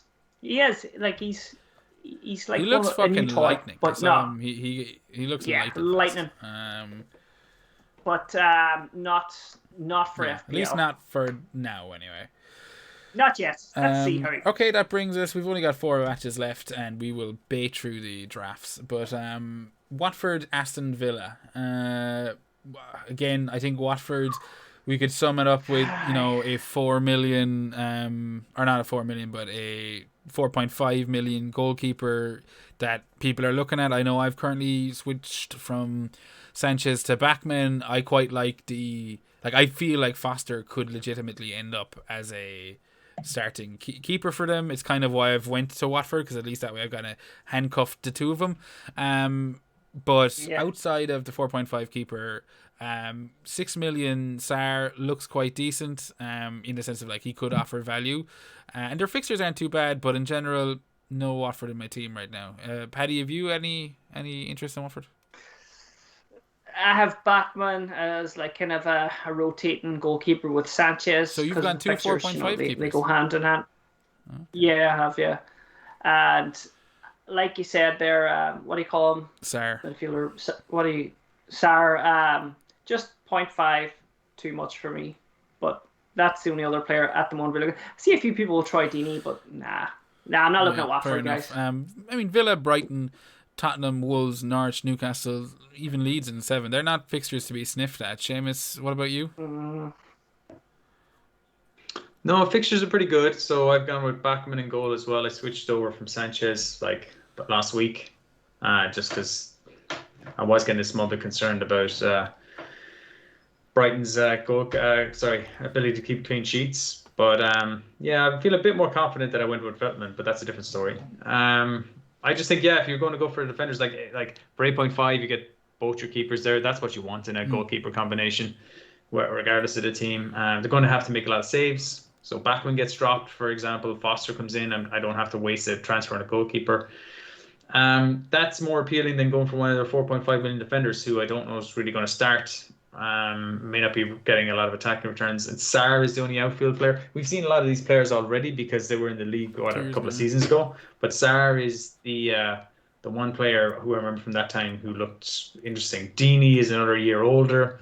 Not really interested in him. Josh King, he's always kind of hit and miss in the Premier League. These players could come into play if I need to free up some money. Did he go on loan from Watford to Everton last year, Josh King? Is that where he went, or is Watford just bought him this season? Don't know. Fair You're enough. asking Maybe he the wrong went man. from Couldn't tell you. Bournemouth on loan to yeah. Bournemouth. No, sorry, shouldn't have. Shouldn't have. That was just a question that popped into my head. But yeah, no, I think we're all kind of like that's pretty much. Sorry, Seamus, you have something to say. I was just going to say the team in that fixture who's much more interesting is Aston Villa. 100%, yeah. Like I'm sitting here with Danny Ings. What about yourself, Seamus? Have you like the Watkins kind of knock is obviously concerning. What other Villa assets are you looking at? You've got Ings, you mentioned a while ago. Just things. I've got a few of these guys on my watch list, including Traore, just to see, and Bailly or Bailey. I guess it's Bailey. Buendia is interesting, but yeah, I see. Got to see how basically he has him lined up. What's the manager's name again? Smith, arch enemy of FPL. Smith. Yeah, I can't remember. Depends how Dean Smith lines them up. Is he going with a 4-4-2 with Watkins and Ings up front, or is he going to kind of just say with Watkins pulling out to the left? I expect Ings to line up through the middle. Watkins getting a bit of a knock has made Ings kind of nailed my team now because I know he's going to start. He scored on his debut. I'm not going to rule out a defender. The likes of Target was interesting, but then I realised midweek, shit, they just re-signed Ashley Young, so he's going to take minutes, off the left and right backs. I think Target. That kind of put me off. I know what you're saying. I don't think Young was bought as a starting left back. I think he's very much cover for Target because I don't know. I felt like Target was playing every minute last season, except in the Man City match where he got brought off before his clean sheet, and I of course had him on the fucking bench. So that cost me in the double game week for some reason. Never rest a double game week player, lads. He started. He played 3-4-0-4 minutes. He only didn't play 16 minutes. And that's the 16 season. minutes that, he got that clean sheet in the City game out of. Remember, City scored in the last minute, and I think Villa could have got any closer. But so I'm not concerned for Target's minutes.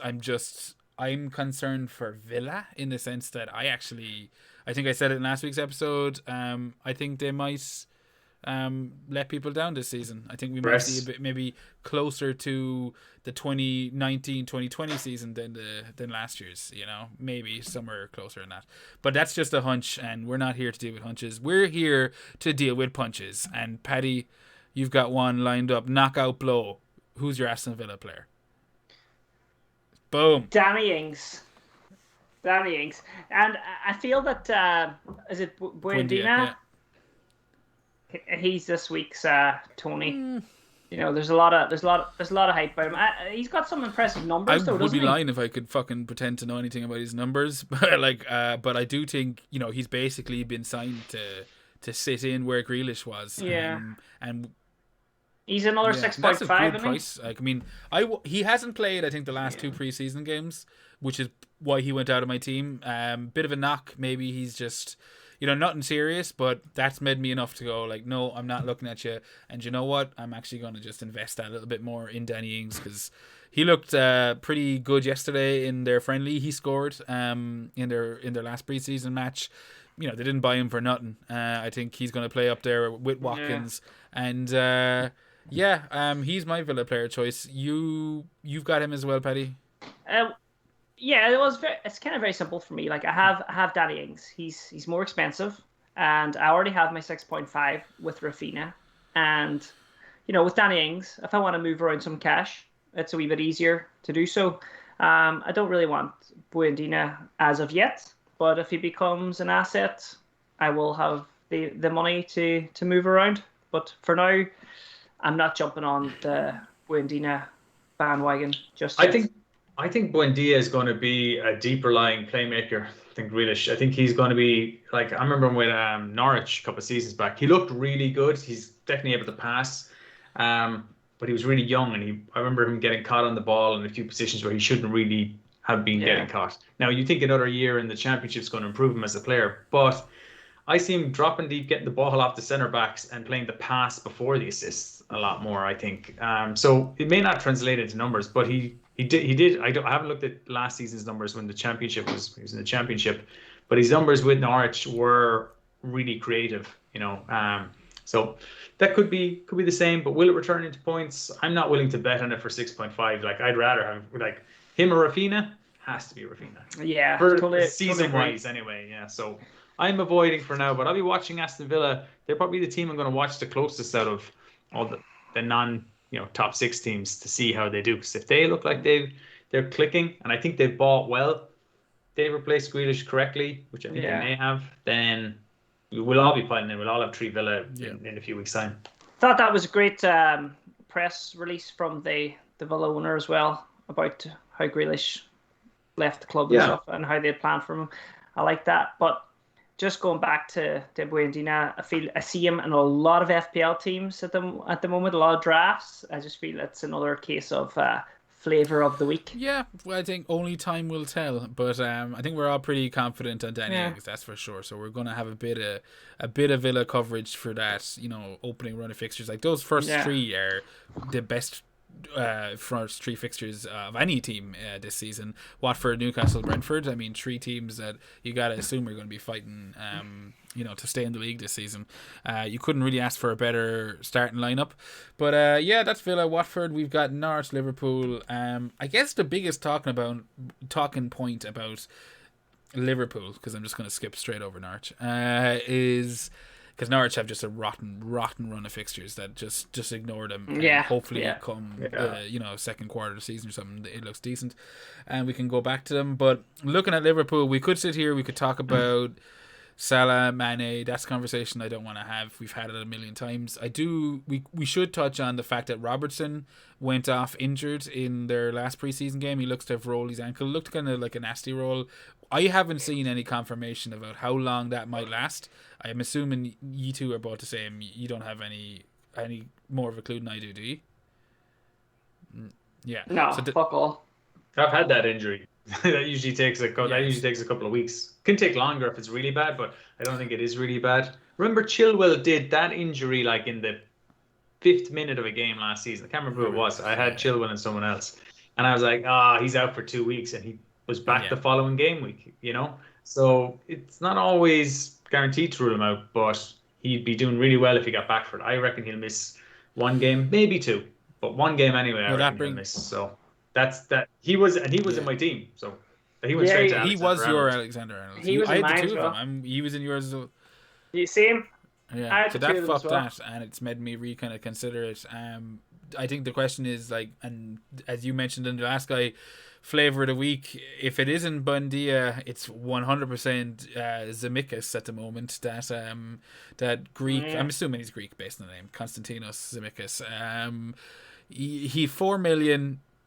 Came on for Robertson. I would say he's pretty much, Robertson's cover this season. We've seen Milner play there before, and whether or not he would cover Robertson, I think he's probably just a little bit long in the tooth right now to be playing that left back role, especially in the way that Liverpool use that position. So I'd imagine they've bought Tsimikas to cover Robertson this season, and he's turned a lot of heads because he's a 4 million starting. I think he's guaranteed to start in the first match if Robertson's ruled out. Any of you guys interested in him? I know I'm looking at it, but Paddy? Yeah, I done the knee jerk, Veltman out. What do you call him? Tsimikas. But I just done that knee jerky as you do. But what I'm thinking is, I'm booking a transfer in there, aren't I? When you make a move, you're booking a 2 transfer. I'll probably go. He's me 4th choice, whatever. Just to cut in, like, I know what you're saying, Seamus. It's you could be right in the sense that Robertson's back in a week or 2, but if he's your 4 million slot, like, you're not worried about booking a transfer for your 4 million slot. I would be worried he's your 3rd. But he's your slot. Yeah. That's the thing. He's a Liverpool slot. So whether you get him in for Robertson when Robertson comes back, you're going to have to get rid of him. You're not just going to go, I'll get rid of him in a few weeks, because Liverpool's fixtures are so good at the start. There's a good chance you probably want, if they start off well, you're going to want 3. You're going to want Jota, or you're going to want Mane, or you're going to want to go, Jesus, I'll get on Matip. It's going to be hard to figure out who's going to start game week 1. Matip is probably going to start, is what some of my Liverpool friends are saying. Seamus, come on. We don't know. He's just further ahead than Gomez. Do you know what? I just looked. He's my 5th choice defender, but in saying that, he's still a star. Yeah, but you're about to say he's still Liverpool's. I'm booking in a transfer. I'm booking in a transfer. Yeah, I'm booking in a transfer, and it's a Liverpool. I'd rather Amarte. But what if Veltman, or what if this Vestager transfer goes? Oh, if that happens, then no, You Amortized off see, the table. we have to watch out for that. But I mean, is this Simica's, whatever the fuck you call him? Is this a 1 week Well, fucking I think punt, we'll or we'll get more we don't info. know? Presumably before the season kicks off with how serious Robertson's injury is. I think if it's confirmed that he's out for maybe 2 or 3 weeks, which is 2 or 3 game weeks, and he comes back after the international break, I wouldn't be too worried. Just to kind of touch on that 3 Liverpool slot thing, like I'm all witchy. I'm like Liverpool easily have the best. One's like not the best run of fixtures, but they have just an awesome run of fixtures for a team that are going to be challenging for the league. Yeah. Norwich, Burnley, Chelsea, Leeds, Crystal Palace, and Brentford in the first 6. But 3 Liverpool slots. Robertson's kind of injured. Van Dijk is coming back from a serious long-term injury, and then we talk about Jota. Sure, Firmino scored 2 goals tonight. Like Jota's going to be sharing time with him one way or another. Do you know? Yeah, but that third slot you might want to get is Robertson when he comes back. So how are you going to get from 4 million up to 7 million? You're going to have to find 3 million. That's right. You're not going to be able to do it. So that's what I mean. You're talking about taking points hits to transfer other players as well. Like it's maybe you don't want Robertson. Yeah, I guess it's all up in the air. Yeah. Look, Everyone's team is definitely going to be different. But like, of course, you're not going to get Robertson in. But I mean, like, I'm even looking at my team right now, and I brought him in as a knee jerk, right? Just because I want to see how it looks. Sometimes you do that, and I don't even know if I'm able to start him with the 4 defenders that I have this week. So I don't even know what's the fucking point of me even bringing him in, because like my 4 defenders, we've already gave it away as we spoke. Shaw, Digne, White, and Trent. So close to not giving it away, Paddy. But no, we have. Yeah, but I mean, like, what? Well, am I going to play? Who am I going to play? Well, you're not going to not start your fucking Liverpool. If he's starting, you're going to play him regardless of play him over White anyways. Over who? Against Brentford. White against Brighton. I think Brentford, Brentford, like full heavy metal football is what I've heard them described as. Fucking love it. I think Arsenal are, like hopefully, like their defense was never that shit last year, but I just wouldn't be. I'm always going to go Liverpool against Norwich over Arsenal against Brentford. That's the way I look at it. Oh well, let's bring in fucking Tony again. There we go. Huh? White, you're out of the team. But before we leave Liverpool, I do just want to touch on the Jota thing because it is interesting, and there's a lot of people starting with him. Have either of you got him in your starting lineup at the moment? And is rotation a concern for you if he is there? I don't have him in my team. For me, Jota is like Greenwood for United. He's going to be sharing minutes, yeah? He is. Do we agree on that? So, yeah. Do you want a player in your team? What price is he? Say, are you going to have a 7.5 player that is going to be sharing minutes? We all want 90-minute players. Like, fair enough, Jota can come on, he can do the business, but it's not the way I want to have my team. I want to know this player is getting 90 minutes. So for me, he's another Greenwood. That's a good shout. Seamus, how do you feel? You thinking differently? Yeah, no, he's the exact. I agree with Paddy. What he's saying there. He is like the equivalent of Greenwood. Same price. Not guaranteed minutes all season, but he has a high ceiling. He's got 9 goals, which is similar to another player we discussed a while ago, 7.0, Harvey Barnes. So yeah, he also got 9 goals. I just think Barnes is probably going to get more minutes, but again, as I said, that's a bit up in the air too. And I think Greenwood over the first 3 or 4 games is probably going to get more minutes as well. It's hard to tell. Yeah, Jota, you can go with one of them. You certainly can't go with both. If you want to have a risky, 3rd or 4th midfielder, go with Jota or Greenwood or Barnes, but not 2 of them. And definitely not 3 of them. No. Fair enough. Okay, I think we can stick a pin in the Liverpool discussion. We got 2 more matches, and then we're gonna start wrapping things up. Newcastle, West Ham. I'm gonna just cover Newcastle quickly with that they have a really nice run of fixtures. West Ham, Villa, Southampton, United, Leeds, and Watford, Wolves in the first 7. Nice run of fixtures, but I'll caveat that with the fact that they are Newcastle. So your expectations, you're not going to be expecting them to just walk every match. But they do offer some, classic Newcastle assets with Callum Wilson, Saint Maximin, and then you can get in there on some defenders. I think the defense for me, it's I need to see kind of who's starting, what their regular defenders are, but there is a lot of 4.5 decent cheap options there that may become kind of apparent, especially as the weeks move on. You see who's nailed in, and if you're looking to drop a Diaz or make some space in your defence if you've gone big at the back, Newcastle could be something we look at.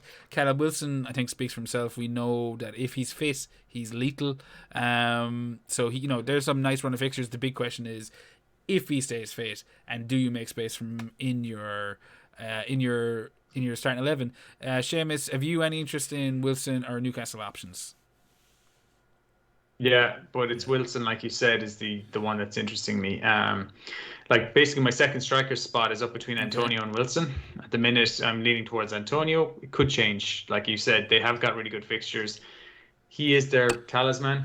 If they score, he's usually involved. At least he's got 50% goal involvement, give or take, usually with them last season. So yeah, two good home games in the first three, West Ham and Southampton. You could argue West Ham isn't really a good home game, but Newcastle usually play well when they're at home. So it's hard to tell. I may end up starting with him. Actually, I have a second Newcastle player on my team. I have Hayden. You love him. He's your 4.5 as a bench player. I had him previously, so I said I'd stick with him. I mean, I just think, what's your man Westwood for Burnley? I can just see a price decrease occurring if I got him. But the other player there is Manquillo is 4.0. He's their highest owned player. A lot of people going with him because I think he's expected to start the season. Yeah. But I don't know. 4.0. I don't really like any 4.0s this Paddy, year. any thoughts on Newcastle? Yeah, I'm with Wilson. He's currently in my team. He's locked in. Me and Wilson had a beautiful start last season. I don't know how far it went, the journey went, but I think it at least was 7 or 8 game weeks where he just kept propelling me up and up and up, and I'm backing him again or hard spot. With that start, yeah. But I love that little Hayden pick there Seamus has there. Well, it's nice. It's sentimental. If you're ever looking for a 4.5 midfielder to do some damage, talk to Seamus because he has a fucking knack of picking them. I can tell you that much. Going back to the Craig Ferguson fucking days for Birmingham. But okay, we've got West Ham. We've got West Ham, Spurs, and City to chat about. West Ham. There's a bit of chat about Benrahma. He's another darling of the week. Any guys? I mean, you mentioned Koufal a while ago, Seamus. I think it is worth noting that West Ham have a really nice run of fixtures as well. Newcastle, Leicester, obviously a tough one, but then Crystal Palace, Southampton, United, Leeds, Brentford in the first 7. I've gone in with Antonio. He's heavily owned. I know. I've seen a few of you with I think Antonio. I think Seamus has him as well. And Koufal, as you kind of mentioned there, Paddy. They're all valid options. Any final words to say on West Ham, guys? Seamus? Yeah, I mean, I have Antonio on my team now, but before I had Antonio on my team, I think, I can't remember who had Cavani or something like that. I had Souček in my team, actually, because I was like, you know what, those fixtures that you mentioned are really good. So I was like, I want to have one of these midfielders. It's hard to tell who out of Benrahma, Bowen, and Fornals, or maybe Lanzini, but generally, Benrahma, Bowen, or Fornals is one that these guys go on kind of streaks. They're all kind of streaky players. They can they look good. But, Souček, we were overlooking that he got 10 goals last year. He's well able to time. He's running to the box, and Cresswell's still going to be whipping him balls. So if I decide, I'm not going with Antonio, I might look at going back to Souček, who I think with his price increase isn't as good value, but still offers. I still think he offers. I mean, we forget he scores 10 goals from midfield. He still got 147 points last season. If he can replicate that again, he'll be worth it. Doesn't matter if he's gone up and he's not as good value. So I was thinking I'd rather go with him who was reliable for me last season than go, you know what, Bowen or Benrahma. I just feel more comfortable with he was setting your game week scores on fire last year. He was excellent. Yeah, he was my boy last year. Yeah, well, look, as I said, if I'd come off Dean, Cresswell or Koufal will come in because I do think their fixtures are quite good. But at the minute, it's just on Dean. That could change. We could be talking here next week, and you've been like, oh, you did go with Cresswell. So it's not written in stone. Paddy, what about yourself? Any thoughts on West Ham? Any assets in? Well, yeah, well, I don't have any assets in at the moment, but if we are talking about West Ham, we cannot ignore the Benrahma hype train that is starting to take off right now on Twitter. Tony the Bullet. Tony, is that his first name? No, that's just coined. I think. But I mean, like, there's a few nice stats there that was backing him up. Benrahma, nice price as well, but the hype train. It's in full flow. Benrahma is in full flow. What is it based on, Paddy? I don't really get it. I mean, 1 goal, 6 assists last year. I mean, he looked good. He got a lot of hype when he came up, and he signed with He signed from Brentford, didn't he? Seamus, when Hindu Monkey posts a hype train, we don't ask questions. You know what I mean? Just get on board. Fucking just jump on board, So has Benrahma Monkey's hype train this year? That's the hype train this year. He's done a few, he done a nice trade on. I mean, like, I actually talked up Benrahma last season. At some point, I thought, and that didn't fucking pan out. But I was saying, like, he does, he looks lethal. You were just a season ahead, Jerry. You're just a season ahead. I was born before my time. That's classic, Jerry. But no, I mean, I'm with you. My question, would be, I would like to see a bit more of him. And I am going to go in with Antonio, so I am going to spend that 1.5 more, and just kind of see what. Antonio was locked. Well, he is until the Europa League. See how long his hamstrings last until he goes down the first 20 minutes. So are you going to be crying? When Wilson outscores your Antonio. Two years from Antonio, are you? Let's We've got 2 more teams. Yeah, so we've got a little me versus you with the old striker there for next week. I'm looking forward to it. Fuck it, you can't wait. One match. We're running so fucking long, and if you've stuck with us this far, fair play to you. But it's preseason. We gotta indulge a little bit. We haven't talked about this as a group yet, so we got one more match left. 2 more teams: Spurs and Man City. Spurs. Man City match. It's something like I don't really want a whole lot of action in on game week 1 from an FPL point of view. I am going to be looking forward to that match, and I think Spurs in general offer, their fixture run is pretty decent after the City thing. They got Wolves, although maybe that's weird for Espirito Santo to go back to, but they got Wolves, Watford, Crystal Palace. Like, they are 3 fixtures that I wouldn't mind targeting a little bit. But do either of you kind of see them as a team to kind of go in on for game week 1? Paddy, what about you? Have you been looking at any Spurs? Especially I keep looking at my team, Jer, and I have no Spurs, I have no City, and I keep thinking, like, no, I'll be honest, I'm not even missing looking at them, to be honest. I'm looking at my team, like, I'm quite happy not having them. I know there's a lot of talk with Son, the numbers are looking good for him, and of course Mahrez can't be overlooked. I think he's going to start this first couple of games, but well, apparently that's my question. What about you, Seamus? Spurs, any interest? No. Well, look, not really. Again, new manager, kind of wait and see. I want to see how the Kane scenario plays out as well. Because I do feel like, he's been hankering for a move. He's kind of played his hand fairly poorly. Maybe he just settles on and goes, okay, I'm staying here this year. I think that's the most likely scenario. But go on, yeah, I mean, he could play reluctantly. Will he be available for the City game? Maybe. But is anyone going to start with Kane? Well, look, according to this, 22.6% of the game we're going to start with Kane. Just of the registered players. Yeah, that's crazy high. And you've got another 3 million kind of like other players that are going to join, and they're the casuals that are going to join now. Yeah. So that his ownership's going to be like 40%. So yeah, again, this could be like last season where he could end up punishing me. And look, Sons is 20%. Son is the player I'd want. None of their other attackers really interest me. I mean, you could make a case for Dele Alli might be an interesting one to watch, but that's about it. Yeah, but if I was able to get the budget, Son would be who I'd like. The defenders, they're actually being priced really well. So someone like Doherty for 5 million could be really good. But Yeah, it depends. It's a wait and see. It's a new manager. Spurs are a bit of a shit show, to be honest. Now they're just have to get this painful rebuilding process that they put off for so long. That Pochettino was saying is going to have to happen. Put it off. It's going to have to happen now, and it could be painful. So, Wait and yeah, see. again, wait and see. I'm not going to start with any of them, even if Kane does stay, sign a new He's not going contract to with sign his a new future, contract. This whatever. cunt still has 4 No, fucking years on his old one. no. But my point, my point is, if he Yeah, put to I get bed you. all the rumors, transfer rumors Yeah, and stuff like that, if he somehow put his I'd if still he would put his start toys him. back in his prem. No, I get you.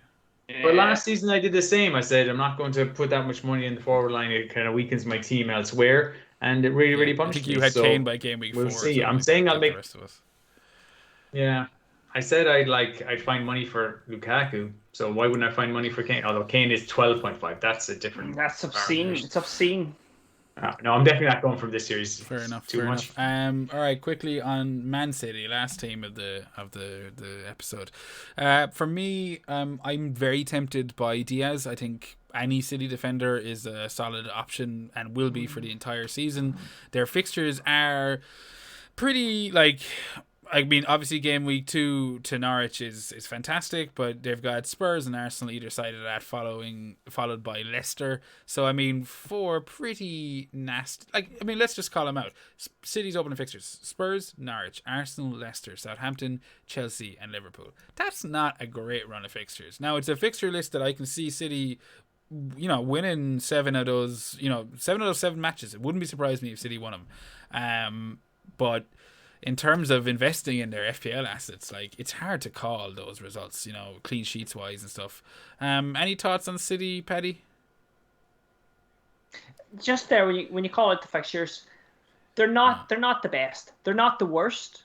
But when you're looking at 6 million for Diaz, and you're looking at Trent for everyone's gonna have Trent on, I suppose. But I mean, Liverpool's fixtures are so juicy compared to Yeah, that. I don't know, like Diaz, he was brilliant bit last of a season. luxury, I suppose.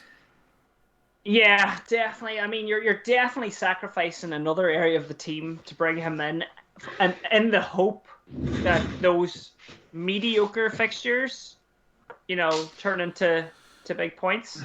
So for me, not just yet. I'll be waiting for a better run, maybe to move to I'm Diaz. with you. I'm So with you. so wait and I see. think like that's probably where I'll end up leaning. Although that game week 2 one, we're going to need a pretty big sofa to hide behind. What about you, Seamus? Any thoughts on City? Thoughts on City. I think it was on Twitter this week, and I kind of did a bit of a tread in it. I was like, I'm kind of either going to have 3 City. I can't decide if I want 3 City or 0 City.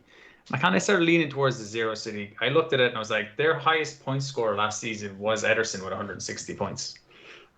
Like none of their defenders and midfielders got above that. So you're like, well, why are we spending why do we have to spend 12 million on De Bruyne or 11 million on Sterling, to get, or 8.5 on their only forward in the game, Jesus, so far. Like 9 million on Mahrez even seems overpriced for his 145-point Yeah. return last season. That's Grealish is their most owned player. They rotate too much. It's Pep roulette, and they yeah. don't get enough minutes. I broke down. I was like, how could no one get higher than that? Like Gundogan was their highest outfield player, 157 points. That's because he got 13 goals. We all know. Can he do that again this season? I don't think so. Well, not necessarily, because now they've got more Yeah. attacking players. Their minutes between Foden, Sterling, include Grealish into this. Yeah. They're going to be I think diminished Grealish further. will have an effect. Mahrez, I think, is going Yeah, to I think start. Mahrez is there, but I think Grealish will have effect on Gundogan a little bit. You have to imagine that he's going to be, Yeah. It's like this. Give me 3 nailed play. Like you just gave us Ederson there. Was he the highest scoring player on the City team? Yeah, Did you say? Yeah, 160 yeah. points. Because they don't rotate him. But who are the other fucking 3 nailed? Give me 3 nailed players from City in each position or whatever. Diaz is the most now. Like if I Yeah. organize, I did this by minutes. I'll just go by minutes last season, Yeah, excluding Jack Grealish. Like they only had 1, 2, 3, 4, 5, 6, 7, 8, 9 players who played over 2,000 minutes last season, and of those, they had no players that played over 3,000 minutes. No outfield players that played over 3,000 minutes. they had only 3 players that played over 2,500. So Diaz played 2,800. Yeah. Rodrigo 2,700. He's not an FPL option. Exactly. Yeah. A whole defensive midfielder. And then Sterling, surprisingly, was their 3rd highest minutes, but he's 11 million. Yeah, so you're not going to pick him. Like, he's still only playing 2,500 minutes out of 3,400 minutes. And you would take De Bruyne over Sterling, obviously. Not for 12 million, I wouldn't. No, exactly. And I think Grealish is going to take. Yeah, Grealish is going to take. Not take some of his creativity away, but you can imagine, he'll probably take some of his assists. He'll probably want spreading the through ball there and stuff like that. I think they're just going to focus on Champions League more. This is what they want, and I think. Yeah, look, maybe I'm wrong. Maybe they'll start blowing teams away 4-0, 5-0 more regularly. But well, if you want to make points with City, you're going to have to watch their fixtures. You're going to have to jump on the players at the right time, the right fixtures. That's the way you're going to have to play City. You're not going to be able to fit these big players into your team. You're going to have to wait till okay, De Bruyne was rested against fucking such and such. We all know he's going to play this week against fucking whatever, Chelsea or whatever, and that's the way it's going to be. Or if he's rested against a big team, then it makes it really hard to pick a captain. That's how you'll make points on City. You're not going to make points on them by just having KDB or having Grealish is going to be rotated, Foden's going to be rotated. There's too much money to mess about with, And our bench, Paddy, that you're making an excellent point, but our bench is so weak at the start as well. We've got all these 4.0s and 4.5s in the bench. We probably only have 1, maybe 2 playing players really. Yeah. Or at least players that we want to play. So if you get De Bruyne and he doesn't play, and De Bruyne isn't going to play game week 1, I don't think. Well, he's flagged and he's unlikely to play. Foden definitely won't. But you get one of these players, they don't play, then you get crap off the bench. So I can see myself more likely waiting and targeting specific fixtures where that's Norwich they're playing Norwich in game week 2, and I just kind of go, you know what, my game week 2 transfer is going to be to get in a City player. But who I'm going to get, I don't know. So I could kind of go with, you know what, I'll get Mahrez in that game if it looks like he's going to play. And at that you're going to have play, you're going to pull your hair out. Oh. That's the thing. And at that you're going to have to, at the expense of maybe a Bruno or another high priced player, you're going to have to sacrifice him that week to jump over to a City player, hoping that he will play. But you're just going to have to play them by fixture. You're going to have to know who City have rested the week before. You can't do it. I know it's a bit of I might avoid him all season. I might avoid him all season. Well, we don't know. I might try and come up with a strategy where I go, however tempted you are, Seamus, just avoid Man City, because you're just going to use all your transfers, transfer them in, and then transfer them out next week. And unless, as I said, they kind of go through a spell where, they beat Spurs 3-0 and then they beat Norwich 5-0 game week 2. Then I'm going to be like, well, fuck this. I'm going to have to start getting into. They beat Arsenal 2-0. You're like, Jesus, they're smashing. We just got our second soundbite of the episode. I'm going to have to avoid Man City all season. I may do it just to be stubborn. No, if you couldn't do it with Hazard, you're never going to be able to do it with anyone. You were so against that guy. But... Well, what about you, Jer? Where are you on? I think you both covered it very well. I don't agree with the you need to jump on City at the right time. I think with City you need to just have him or don't have him. Like the likes of a Diaz, I think Diaz needs to sit in your team for the whole. Like that's the way I do it. Same with KDB. I'm not going to be transferring in a 12 million option, for a couple of weeks. It's going to be in my team for ages. But I'm not looking at anyone right now. So as I said, I agree with both of you. Their fixtures are shite. I've no problem looking elsewhere, and if it means I get to invest a bit more heavily in the red side of Manchester, then it's always going to make my my game weeks a little bit more fun. Speaking as a absolute biased Man United fan, but I think we covered all of the fucking matches. This has been ridiculously complex. Did not expect it to go on as long as it did. I thought we were making great time, but I promise you your drafts, and we're going to get your drafts. It's all set up. First is Seamus. We're going to keep this short and sweet, but Paddy, you've got the draft in that group chat, so you can get a look at what we're talking about there. For those of you at home, Seamus's draft is up on the screen now. He's got backman in defence, Shaw, White, Alexander-Arnold, Digne as his back four, Greenwood, Fernandes, Salah and Mount as his midfield four, and Ings and Antonio as his front two. His bench features Foster, Veltman, Hayden, and a 4.5 Obafemi as his third striker. So anything you want to talk about in your team, Seamus? Like if I was just to look at this right now, I think it's a pretty solid team. You've pretty much talked about the likes of Mount. I would be worried about Greenwood, but I'm sure you have, you've thought that through and you're able to justify that to yourself at the very best. Yeah, the way I looked at it, I went, right, my kind of nailed on season keeper, so to speak. My premiums are Alexander-Arnold, Fernandes, and Salah.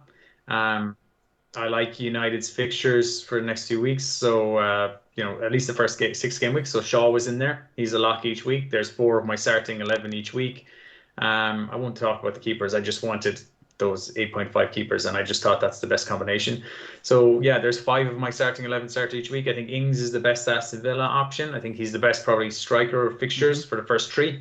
You want to play like sorry, I don't want to spend too much on it, but basically Watford, they're playing 2 of the promoted teams in the first 3, and the other game is a home game against Newcastle. So he's got to be in there. I'm surprised I don't have more. So yeah, the risks then I took around the team, the differentials to kind of make up the points are going to be basically Mount, Greenwood, and Dean. Those are the kind of positions that may change, and Antonio may change as well. So those where it might change around the fringes team. Those 4 players. Dean could become Cresswell, or West Ham could also become an Aston Villa defender. Antonio could become Wilson, or could be Tony, could become one of these kind of players. And yeah, 2 7.5 midfielders would allow me to go down to Rafinha and then up from Greenwood to someone who's 8.5 like Havertz, or down from Mount down to, as I said, someone like Smith Rowe, and move Greenwood up even more to someone 9.5. Couldn't quite get to Son, but you know what I mean? There's flexibility there. I have the money in the midfield, and as I said, I think Greenwood's going to start the first few. I think Martial will start the season up front for United, but I don't think he'll last there. And I think Greenwood will play. But that might change. I said Greenwood was Cavani, and Mount could change too. But fair enough. Yeah. I think it's a strong team. I just want the Chelsea cover. Yeah, I think you shared a draft in one of the group chats there a couple of days ago, and it wasn't this, and I didn't like it. But this looks like pretty strong. I can see like a lot of positives to that. Before we whip yours out, Paddy, do you have any comments to make on Seamus' team? No, I really like Seamus' team, and I love the Mount pick, and that having that Chelsea coverage is pretty sweet. And I've seen a few Mount teams, and I do like them. Fair enough. Thumbs up all around for you there, Seamus. I'm sure that'll make you sleep easier tonight. Paddy, you're up next. Put your head in the chopping block. You got your... Go on. Well, yeah. Well, like Seamus there. Seamus, I have the same backline as you with Shaw, Digne, White, and Trent. My goalkeepers, I have Sanchez and Bachmann, which I'm quite happy with at the moment. Fernandes, Rafinha, and Salah are my 3 midfielders. And something I might be looking to tinker is the Rafinha, maybe, because of the match, the first game against United. But there's a lot of money. There's a lot of money tied up in that midfield. My strikers I'm quite happy with Danny Ings being, of course, the best Aston Villa asset, I believe, as well. I have Calvert-Lewin, who's got a little injury doubt over him, but if it's only his fucking toe, he should be all right. Playing Southampton, who are going to be relegated. And I've got Wilson. Quite happy with Wilson as well. He's kind of my little, differential pick. And my subs, Basoma, Noble, and Veltman could all do with a little bit of work. And something I will probably look at before the deadline. Fair enough. Initial thoughts from me, Paddy. There's a lot to love about it. I do have an issue with Bachmann and Sanchez. I think especially the likes of Bachmann, I'm not 100% sure he's even going to be guaranteed starting role. He will be guaranteed starting role, but there is talks about him moving, and there's a little bit of doubt. So I definitely would be worried about having him as my second goalkeeper, because you just don't want to be using a transfer on that. But there is 5 million there, like 0.5 million that it's there to be used if you needed it. The rest of it, like, I can't really complain. Like Basuma and Noble, they're your 4.5 nothing midfielders. Like, I like the formation, and I like the defense. I do like the Wilson shout. Calvert-Lewin remains to be seen whether or not he'll be starting. But I think the biggest flag for me would probably be the two 4.5 keepers. But you do you. Seamus, you any thoughts? I think it's a super team. Looking Did you at say their super or stupid? part of my Oh, no, super. I thought you said stupid. That's why I was fucking laughing. I should have just heel turn last minute. I think it's a stupid team, Paddy. Steel chair over the back of the head. Fucking team. He's waited nearly 2 hours to absolutely shit on Paddy. I love it. Yeah. No, I said it. I think it's a super team. I like the going for three strikers, three good strikers there, like Ings, Calvert-Lewin, and Wilson. And obviously, yourself, like if if Calvert-Lewin is a doubt or unlikely to play, I'm sure you'll change that to like Antonio or Tony or something like that, which gives you the extra money then to, if you want to upgrade your fourth midfielder or upgrade Rafinha. So if you made that 0.5 difference that Jer mentioned by going for Foster or something like that, or whoever is your second keeper. And then you made another 0.5 saving by going Calvert-Lewin to Antonio, then that extra million gets you mountain midfield for Rafinha if you wanted it, or Greenwood, or Jota or whatever. Exactly. You have options. Although I do think, I did think at the start of the season that Calvert-Lewin could be the best striker. He could emerge with the most points from the forwards in the first few weeks. But I don't know. I'm hesitant on that now. So I'm now kind of thinking, I don't know. That first game against Southampton, though, I don't think I think I'll probably end up going in with Dean just because of that fixture. So yeah. It's a good team. It's a great team. Oh, thank you, Seamus. And like you say, there's a few pound to move around. I do have 0.5 in the bank as well, and I think you're dead right there, Jer, on the backman. I will have to revisit that, and anyone who probably has backman. I don't want to be shitting on the 4.5, the two 4.5. No, I'm you're not. If I am, I would go probably a different 4.5 just because of the backman potential to lose his position. Yeah. But look, it's been thumbs around off as well for you, Paddy. There we go. Last but not least is myself. Nothing major. I got the backman Foster double up in the goals. I've got Trent, Veltman, Shaw, and Amartey alongside Ayling as my 5 defenders. In the midfield, I've got Son, Rafinha, Salah, Fernandes, and then up front I've got Ings, Antonio. I've also got Gilmore and Obafemi sitting on the bench. So I mean, obviously, first things first. Before I pass it over to you to crucify me, I just did this today. Amartey, Son, they were kind of just to see if I could get the Son. I don't really intend on starting the season with him, but that's what I would have had to done to make it worthwhile. Obviously, we spoke about Tsimikas as well, as a potential 4 million defender, so that would give me an extra Liverpool player. I don't know, but you're looking at it there, lads. Seamus, I'll let you cut me up first. No, again, I really like it. I mean, you've got the two strikers who are the same two strikers I have, so they're obviously the strikers I like. You've got Salah and Fernandes, but you've also got Son in there too. To accommodate that, you've got the sacrifice in defence a small bit, but you still have Alexander-Arnold and Shaw, so you're doing well there. Yeah, a bit light on Amartey, Veltman, and then Ayling, but you know what? There would have been a time we would have been playing where it would have been literally 6.5 million striker, and the rest would have been all 4.5s. Not too long ago. So this actually isn't too bad. It's probably good to not everyone has to go like 2 premium defenders and 5.5 million defenders. So this is a good team. Amartey, as I said, can start off. You got to just make sure your defenders rotate in such a way because you're going to be playing 4 of them that you can get kind of two good players there playing it all. And you got to factor in that Amartey will be out of the team, as soon as everyone comes back. This will not be my final draft, I know that, but it's as close as I got to today. Paddy, you want to cut me up as well? Yeah, I'll cut you up. Jer, I do like your team. But? I'm going to bot, yeah, of course. Jer, you got the highest overall rank last season between the 3 of us. But going into game week 1, I feel that me and Seamus's teams are stronger, and we will at the moment would probably score more points than That's your a very team. diplomatic way of putting it, and I can't say I disagree. But the difference is, you motherfuckers don't have sons sitting in your team, and this is. Yeah, but that's a lot of money. It is, and he won't be there for City. He'll like I just didn't want to have the same team as didn't want to have the same team as Seamus coming up tonight. Yes, I'm cutting your fucking team up for what I see right now. So fair enough.